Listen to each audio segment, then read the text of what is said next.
आप सभी को नमस्कार। मेरा नाम मनोज पांडे और आप देख रहे हैं ईवी हिंदी। और दोस्तों, जैसा कि आप जानते हैं कि कल टाटा की तरफ से उनकी एक नई electric car Tata Tiago EV को लॉन्च कर दिया गया, जिसे सबसे चीपेस्ट इलेक्ट्रिक कार कहा जा सकता है टाटा की तरफ से। लेकिन इस चीपेस्ट इलेक्ट्रिक कार के क्या फ़ायदे होंगे, क्या हमें उसे खरीदना चाहिए, आइए जानते हैं खुद टाटा के ही एक कस्टमर से। तो बिना किसी देरी के चलिए शुरू करते हैं इस वीडियो को।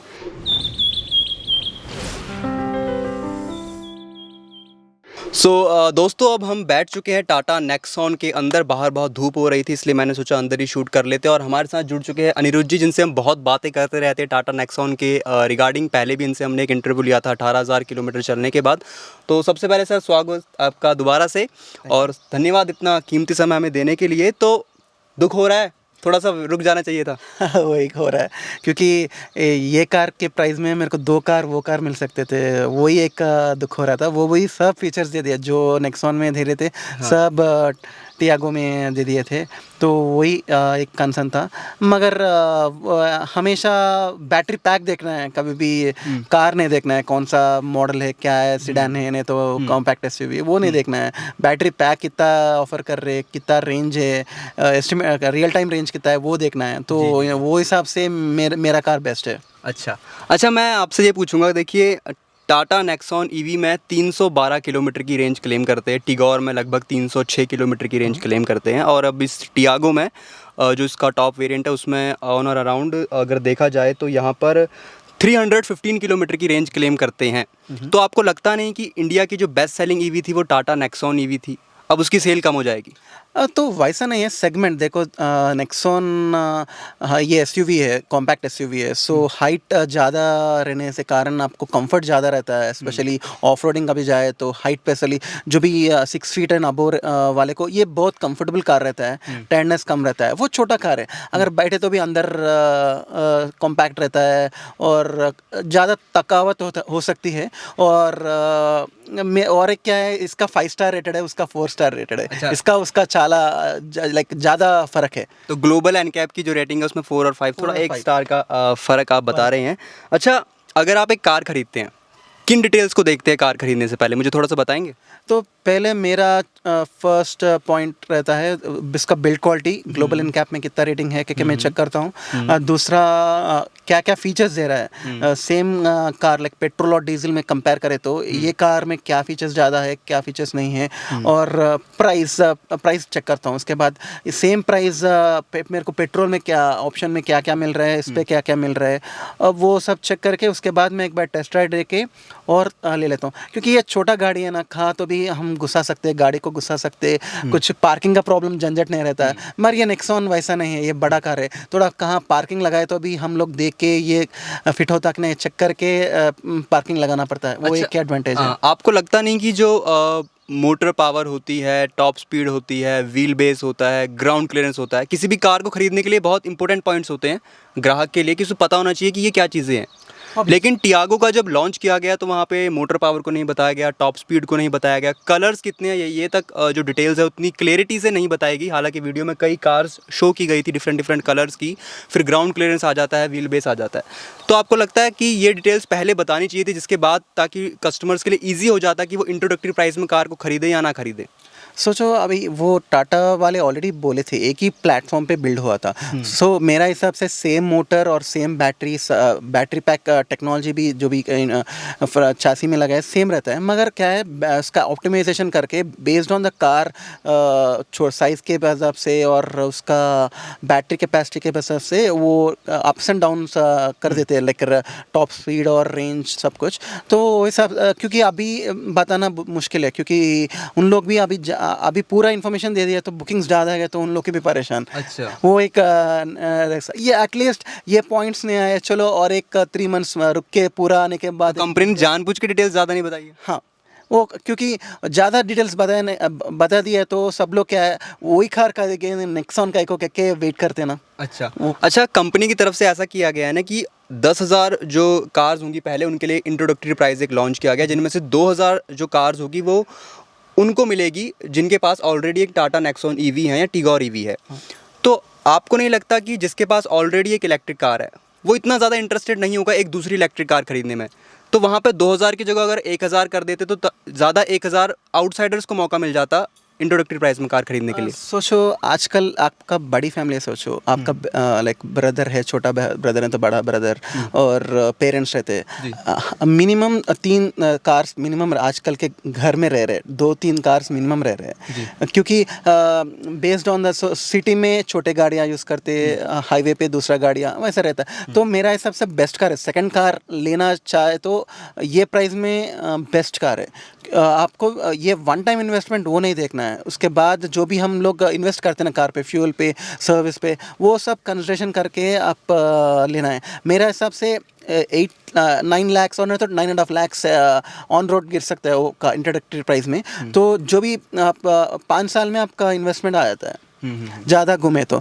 और जो थोड़े जने को क्या छोटा गाड़ी चाहिए, मेरे को बड़ा गाड़ी नको, और ये प्राइस कम 10,000, इसके पहले भी हम लोग सोचे थे, सब लोग पूछे थे 10 लाख के अंदर कौन सा भी गाड़ी है तो अच्छा रहता था, हम लोग वो गाड़ी ले सकते क्योंकि हम सोचे थे, मगर हम लोग इतना कम क्योंकि वो it was a really big surprise by Tata.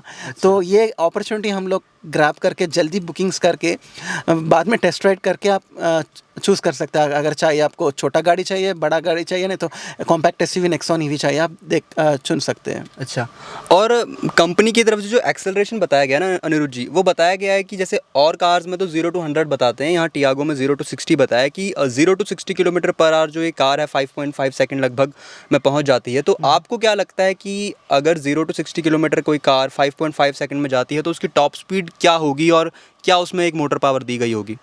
मेरा हिसाब से 110 और 120 तो मैक्सिमम रह सकता है। मेरा कार भी 120 तक है। अगर देखो तो मैक्स और दूसरा टियागो, टिगोर, बाकी कंपेयर करें तो भी 120 110 के टॉप स्पीड रह सकता है, मगर वो कितने सेकंड्स में 120 स्पीड पकड़ता है वो मेन है, क्योंकि इसका कभी भी दूसरा कार से कंपेयर करें तो 80 to 100 का स्पीड में टेस्ट करते हैं उन लोग, माइट भी इसीलिए वो छुपा है कहीं को सब बताना अभी क्या थोड़ा है। अगर एक बार कार लॉन्च हो गया तो आपको पूरा डिटेल्स पता चल जाता है, मगर जो भी इलेक्ट्रिक गाड़ियाँ को हम लोग स्पीड नहीं देखते, माइलेज ही देखते हैं। तो वो माइलेज एक्यूरेट रेंज जो उन लोग बताया, एक 50-60 कम करके आ गया तो काफ़ी है, वो अच्छा है। आप नेक्सॉन ईवी चला रहे हैं, इसमें कितने वॉट की मोटर का इस्तेमाल किया गया? तो मेरा बैटरी पैक 30.2 किलोवाट का बैटरी पैक है। मोटर मेरे को peak output 240 to 250 newton metre torque बोले थे। तो उसका इतना नहीं रह सकता क्योंकि वो छोटा गाड़ी है। क्या लगता है कितना होगा आसपास अगर उसका एक्सेलरेशन 0 to 6 है? क्योंकि डिटेल्स कंपनी की तरफ से नहीं बताई गई है, तो मैं सोच रहा हूँ अपने जो दोस्त हैं जो देख रहे हैं इस वीडियो को, उनको आपकी तरफ से पता लग जाए कि क्या लगभग आसपास हो सकता है। तो 190 to 180 newton metres of torque generate कर सकता है, क्योंकि मैं सोच रहा हूँ क्योंकि वो बैटरी पैक के लिए वो कैसे गेज करते बोलते बैटरी पैक से गेज कर, कितना ज़्यादा बैटरी पैक रहता है उतना न्यूटन मीटर्स ऑफ टॉर्क ज़्यादा रहता है। तो वो बैटरी पैक हम लोग 180 to 190 newton metres of torque expect कर सकते हैं। अच्छा, मेरा एक सवाल आपसे ये था कि देखिए टाटा की तरफ से ना इस कार के भी टेस्ट राइड्स को लेकर कोई डिटेल बताई नहीं गई कि कब से टेस्ट राइड शुरू होगी, और एक इंट्रोडक्टरी प्राइस बता दिया गया कि अभी आप जाकर इसे बुक कर सकते हैं। तो आपको क्या लगता है कि इंट्रोडक्टरी प्राइस को कैच करने के लालच में लोग बिना टेस्ट राइड के अगर इस कार को खरीद लेंगे तो वो कहीं गलत होगा कि उनको वेट करना चाहिए, टेस्ट राइड पहले ले लेनी चाहिए फिर जाकर बुक करना चाहिए? देखो सेम प्लेटफॉर्म, अगर सोचो पेट्रोल और डीजल जो भी गाड़ी है ऑलरेडी आप टेस्ट राइड लेके आपको पता 80% आपको पता है लाइक कैसा रहता है गाड़ी क्या है क्या, just motor and battery change है बस, बाकी सब सेम टू सेम। सो वो हिसाब से जो भी वेट कर रहे हैं वो इंट्रोडक्टरी प्राइस को ग्रैब करना है, क्योंकि अगर सोचो आप फर्स्ट 8,000 व्हीकल्स इंडिया में कितने सारे बुकिंग्स रहते हैं आपको भी मालूम है। तो मेरा हिसाब से एक दिन में नहीं तो 2 दिन में पूरे बुकिंग्स हो जाते हैं अगर खुल गया तो अगर आप वेट करना चाह रहे बोले तो इंट्रोडक्टरी प्राइस को छोड़ दो, उसके बाद 1 लाख नहीं तो 2 लाख बढ़ा सकते। तो परवाह नहीं है, रिव्यूज़ देख के मैं लेता हूँ क्योंकि लेने वाले लेते हैं, मगर मेरे को वो price one of the customer में वो बुकिंग में ग्रैब करना चाह रहा हूँ बोले तो वो ले सकते हैं। वो आप पर्सनली क्या करते हैं? आप टेस्ट राइड के लिए वेट करते हैं या इंट्रोडक्टरी प्राइस को ले लेते हैं? मैं पर्सनली वेट नहीं करता हूँ क्योंकि ऑलरेडी कस्टमर में एग्जिस्टिंग कस्टमर हूँ, मेरे को मालूम है उसका build and finish and usage सब कुछ मेरे को पता है। तो मैं ब्लाइंडली बुक करके ले लेता हूँ। और क्या लगता है अगर ये इंट्रोडक्टरी प्राइस अगर कोई नहीं ले पाया तो टाटा इसके बाद कितना प्राइस बढ़ा सकती है इस कार का? सो अगर देखें तो 9 लाख एक्श्योर में 1 लाख बढ़ा सकते मैक्स टू जो मैक्स। 8.5 लाख की कार है लगभग की वो 9.45 हो सकता है, 9.45। अच्छा, मैं आपको एक बता दूं लोगों को कहीं कन्फ्यूजन ना हो दोस्तों, जो 8.5 लाख की जो कार है लगभग टाटा की तरफ से, उसमें आपको यहाँ पर करीबन 250 किलोमीटर की रेंज क्लेम की जाती है, और जो दूसरी कार है जो 10 लाख के आसपास है उसमें आपको 315 किलोमीटर की रेंज क्लेम की जाती है। तो प्राइस को लेकर यहाँ पर थोड़ा सा आप कंफ्यूज ना हो जाएं। हाँ, और बैटरी पैक भी थोड़े उसमें दो वेरिएंट आते हैं। जो बिगर बैटरी पैक के साथ आती है 24 किलोवाट आवर, उसमें आपको 315 मिलती है, और जो स्मॉलर बैटरी पैक है 19.2 किलोवाट आवर, उसमें आपको जो है 250 किलोमीटर की रेंज यहाँ पर मिलती है आपको। तो मैं आपसे जानना चाहूँगा कि नेक्सॉन ईवी में ऐसे कोई बैटरी वेरिएंट नहीं है मेरे ख्याल से। नेक्सॉन में है लाइक 30 किलोवाट और 40 वो तो नेक्सॉन ईवी मैक्स के लिए फिर वो मॉडल ही एकदम अलग हो जाता है। अगर नेक्सॉन ईवी की बात करें, जैसे एक्जेड प्लस है, एक्सएम लक्स, इनमें बैटरी पैक नहीं बढ़ता, सिर्फ लुक्स बढ़ जाते हैं, थोड़े से सनरूफ ऐड हो जाता है, और आपका जो फीचर्स ऐड हो जाते हैं, और आपका जो वेरिएंट है थोड़ा अपग्रेड हो जाता है। लेकिन इन्होंने जो क्या किया है, टियागो में ही एक्सएम एक्जेड प्लस अगर आप अपडेट करते हैं तो वहाँ बैटरी पैक भी बढ़ जाता है। तो आपको लगता है ये चीज़ नेक्सॉन में भी होनी चाहिए थी, सिर्फ टियागो में नहीं? अगर सोचो जस्ट मैक्स और प्राइम का जस्ट नाम डिफरेंट है, पैक तो बैटरी पैक के हिसाब से हम लोग चुन सकते हैं। अगर एक ड्रॉबैक सोचे तो अभी जो भी इंट्रोडक्टरी प्राइस उन लोग दिए वो स्मॉलर बैटरी पैक 19.2 किलोवाट पे ही दिए थे, तो 24 किलोवाट का वो प्राइस में आपको नहीं मिलता है। तो सोचो आप बड़ा बैटरी पैक लेना चाह रहे हैं, वो इंट्रोडक्टरी प्राइस आपको रिक्वायर्ड ही नहीं है। उन लोग को जो कम में चाहिए और रेंज भी कम में चाहिए, ज़्यादा मैं नहीं घूमता हूँ, 100 नहीं तो 150 के रेंज में हर दिन चलाता हूँ बोले तो उन लोग को वो कार बेसिक बैटरी पैक का प्राइस बेस्ट है।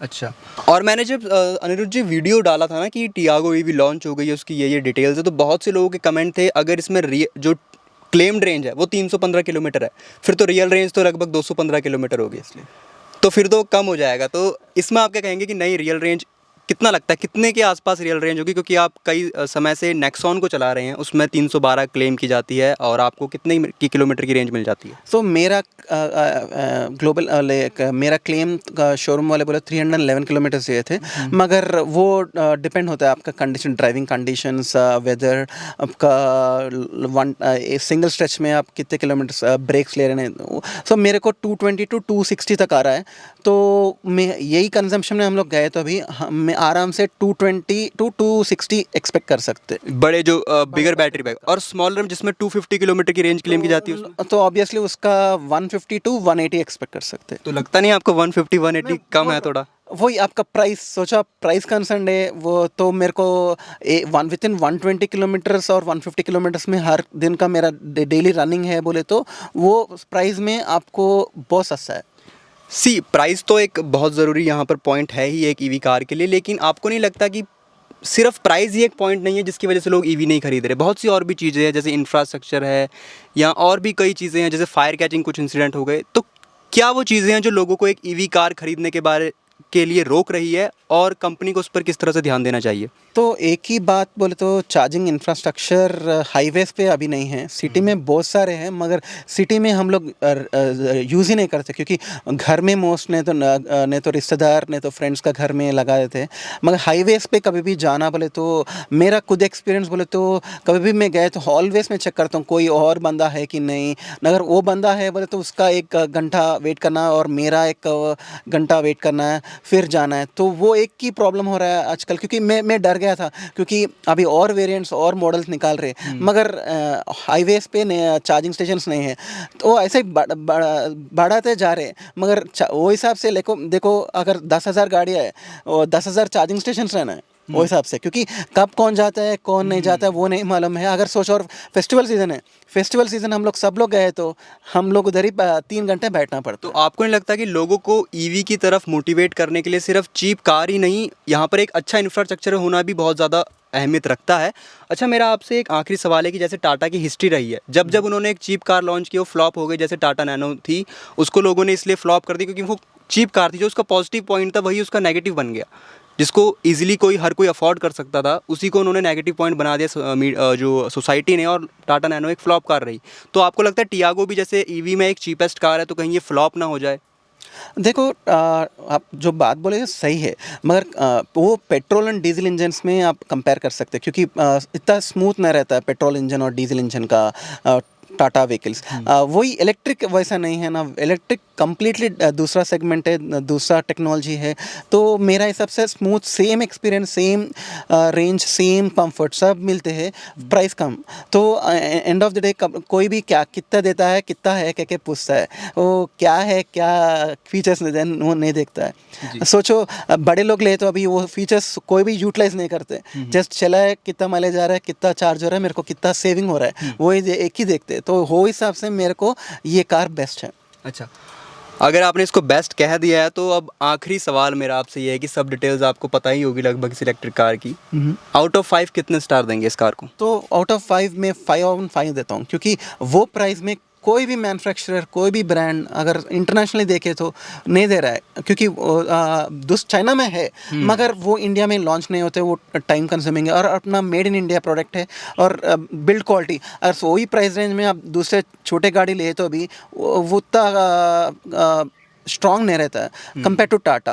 वो एक ही है, अगर आप इतने दिन वेट कर रहे हैं, अरे मेरे को 8 to 9 लाख 10 लाख तक मेरे को आ गया तो मैं गाड़ी ले सकता हूँ, नहीं तो second hand car 8 to 9 lakh 10 lakh में मैं खरीदना चाह रहा हूँ, उन लोग डायरेक्ट सेकंड हैंड के बदले में फर्स्ट हैंड खरीद सकते हैं। तो वो एक ही एडवांटेज है। और टाटा भी ये 10,000 के बाद, उसके बाद बुकिंग्स होने के बाद और एक 10,000 बुकिंग्स एक्सटेंड करे तो और अच्छा रहता है। अच्छा, बाकी के लोग को भी यूज़ कर सकते हैं ये बेनिफिट, क्योंकि और उन 10,000 में भी कोई 2,000 रहे ईवी टाटा के लोगों के लिए। ईवी के है, और एक 10,000 रहे तो आपका ये एक्सपेंशन बहुत जल्दी होता है, और ईवी पे ये एडवर्टाइजमेंट भी अच्छा होता है। जी, तो दोस्तों ये थे अनिरुद्ध जी, जो बहुत समय से टाटा की नेक्सॉन ईवी चला रहे हैं, और उन्होंने टाटा की आने वाले इस टियागो को 5 स्टार दिए हैं, और इनके टाटा के इस कदम को बहुत सराहा है। अब आपके क्या विचार है टाटा टियागो को लेकर और हमारे बीच हुई बातचीत को लेकर, आप हमें कमेंट सेक्शन में ज़रूर बताएं।